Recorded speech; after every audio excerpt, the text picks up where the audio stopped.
If CapCut is showing a network error, don't worry, because in this video I'm going to walk you through a few quick and easy fixes that usually solve the problem fast. This is a simple step-by-step guide, and by the end, you should have a much better chance of getting CapCut connected and working properly again. If this video helps, make sure to hit the like button and subscribe for more helpful app tutorials just like this.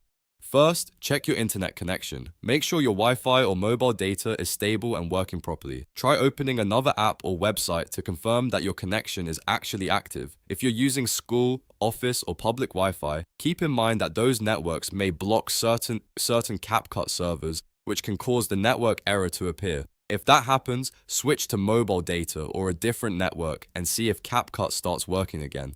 Next, clear the CapCut cache. Open CapCut, go to Settings, then look for the Draft section. Under that area, you should see the cache size. Tap Delete next to the caches to clear out temporary files that may be causing the app to misbehave. Clearing the cache can help remove corrupted data and give the app a fresh start without deleting your actual projects. After that, fully restart the app. Don't just minimize it. Make sure you completely close CapCut from your recent apps, then open it again. This simple restart can refresh the connection and fix temporary glitches that may be triggering the network error. In many cases, these 3 steps are enough to get CapCut back to normal. So to recap, first check your connection, then clear the cache, and finally restart the app. If the issue is still there after trying these fixes, you may want to wait a little while and try again later, because sometimes the problem can also come from CapCut servers. If this tutorial helped you, please give it a like, subscribe for more quick fixes, and I'll see you in the next video.